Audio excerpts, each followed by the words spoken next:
Hi friends, welcome back. This is your Arul. சரி, வாங்க நம்ம வீடியோவில் போவோம்.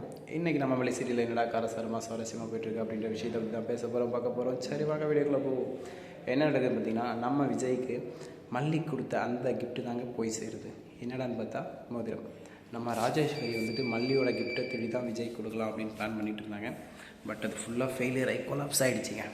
செங்கல் தாங்க மிச்சம். இதுக்கெல்லாம் யாரா காரணம்னு பார்த்தா நம்ம பெரியம்மா தாங்க. என்ன நடந்துச்சு, எது நடந்துச்சு அப்படின்ற ஃபுல் வீடியோவை நான் சொல்கிறேன். ஸோ ஸ்கிப் பண்ணாமல் பாருங்கள். ஸ்கிப் பண்ணால் நான் என்ன பேச வந்துன்றது எனக்கும் புரியாது, உங்களுக்கும் புரியாது. சரி, வாங்க வீடியோக்குள்ளே போவோம்.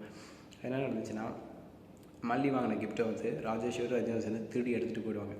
இந்த விஷயத்தை நோட் பண்ண நம்மளோட நண்பர் குட்டி பெரியாம்மா கிட்ட சொல்ல, பெரியாம்மா போய்ட்டு அதை பார்த்துட்டு சுட்டுறாங்க. மறுபடியும் சுட்டுறாங்கன்னா அந்த கிஃப்ட்டை சுட்டுலைங்க. அதே மாதிரி சாம்பிள் ஒரு டப்பா உள்ள ஒரு கல், அந்த டிசைன் அதை பண்ணி முடிச்சிடுறாங்க. இப்போ ரெண்டுத்தையும் மிக்ஸ் பண்ணி கொடுக்குறாங்க. இதில் எது எடுத்தாலும் அதில் மோதிரம் இருக்கிறது மல்லியோடது, மோதிரம் இல்லாதது ராஜேஸ்வரியோடது அப்படின்னு ஆகிடுச்சு. மல்லி பறித்தது, மோதிரம் இருக்கிறது. ஸோ கையில் போட்டாச்சு. இன்னொரு பாக்ஸில் என்ன இருக்குது அப்படின்னு சொல்லி டவுன் பண்ணி பார்த்தா செங்கல் தாங்க இருக்குது. நம்ம ராஜேஸ்வரியை பார்த்து நம்மளோட பெரியம்மா சொல்கிறாங்க, உங்கள் மண்டையில் மூலியே இல்லை, கல் தான் இருக்குன்னு இதை காமிச்சு நிரூபிச்சிட்டிங்களா அப்படின்னு சொல்ல, இதை கேட்டவுடனே என்ன பண்ணுறது தெரியாமல் ராஜேஸ்வரி அஞ்சு தான் பேர்ந்து முடிக்கிறாங்க. ஒரு பக்கம் விஜய் மூட் அவுட்டில் பார்க்குறாங்க. என்னடா நம்ம அக்கா அப்படி போய் நம்மளை ஏமாற்றிட்டாங்களே அப்படின்னு சொல்லிட்டு யோசிக்கிறாரு. என்னங்க பண்ணுறது, வாழ்க்கைன்றது ஒரு வட்டம். அந்த வட்டத்தில் இப்படி எல்லாம் தான் போயிட்டுருக்கோம். என்ன பண்ணுறது, வேறு ஒன்றும் பண்ண முடியாது.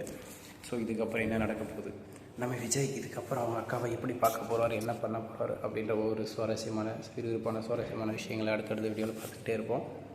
ஸோ இதுக்கப்புறம் என்ன கான்செப்ட் படி போக போகுதுன்னு பார்த்தீங்கன்னா, நம்ம விஜய் மல்லி மேலே ஒரு இதில் போவார், லவ் அண்ட் அஃபெக்ஷன் அந்த மாதிரி ஃபீலில் போவார். நம்ம ராஜேஸ்வரி ரஞ்சிதா இவங்க ரெண்டு பேரும் சேர்ந்து எப்படி தடுக்கலாம் கெடுக்கலாம் அப்படின்ற மாதிரி தான் போயிட்டுருப்பாங்க. ஸோ இதுக்கப்புறம் எனக்கு தெரிஞ்சு விஜய் மல்லி ஒன்று சேர்றத யாராலையும் தடுக்க முடியாது அப்படின்னு எனக்கு சொல்லணும் ஆசை தாங்க. பட் நடக்க போகுது, கூடிய சீக்கிரத்தில் நடக்க போகுது. ஸோ இதுக்கப்புறம் நான் என்ன பண்ண போகிறேன்னு பார்த்தீங்கன்னா, ஏது பண்ண போகிறேன்னு பார்த்தீங்கன்னா, ஐயோ ஏன்னு பார்த்தீங்கன்னா, என்னை வந்து பார்த்துட்டு போனாங்க, அதனால் ஒன்றும் பண்ண முடியல. ஸோ இதுக்கப்புறம் மல்லி சீரியல் படி எனக்கு தெரிஞ்சு ஏன்டா அவ்வளோ கேட்குறீங்களா? ஆமாங்க, என்னோடய முதலாளி வந்து இப்போ தான் எட்டி பார்த்துட்டு போனார். ஸோ அதனால தான் இப்படி நடந்துருச்சு, வேறு ஒன்றும் இல்லை. விஜயும் மல்லியும் கூடி சீக்கிரம் சண்டை போட்டு பிரிய போகிறாங்க. அதுக்கு காரணம் ராஜேஸ்வரி தாங்க. அது எப்படி நடக்க போகுது, ஏன் நடக்க போகுது, என்ன நடக்க போகுது அப்படின்னு ஒவ்வொரு விறுவிறுப்பான சுவாரஸ்யமான விஷயத்தையும் அடுத்தடுத்த ஒரு வீடியோவில் நான் அப்லோட் பண்ணுறேன். ஸோ என்னோடய வீடியோ பிடிச்சா மறக்காமல் சப்ஸ்கிரைப், லைக் அண்ட் ஷேர் பண்ணுங்கள். பிடிக்காதவங்க கமெண்ட் பண்ணுங்கள், பிடிச்சவங்க லைக் பண்ணுங்கள். ஓகேங்களா? இவ்வளோ தான். இன்றைக்கி ஒர்க் ரொம்ப ஹார்டுங்க, ரொம்ப டயர்டாக இருக்குது. ஸோ அதனால் சீக்கிரமாக சமைச்சு சாப்பிட்டு சீக்கிரமாக தூக்க போகிறேன். ஸோ என்னோடய வீடியோ பிடிச்சா மறக்காமல் சப்ஸ்கிரைப், லைக் பண்ணுங்கள். Thank you so much. Tata, see, பாய்.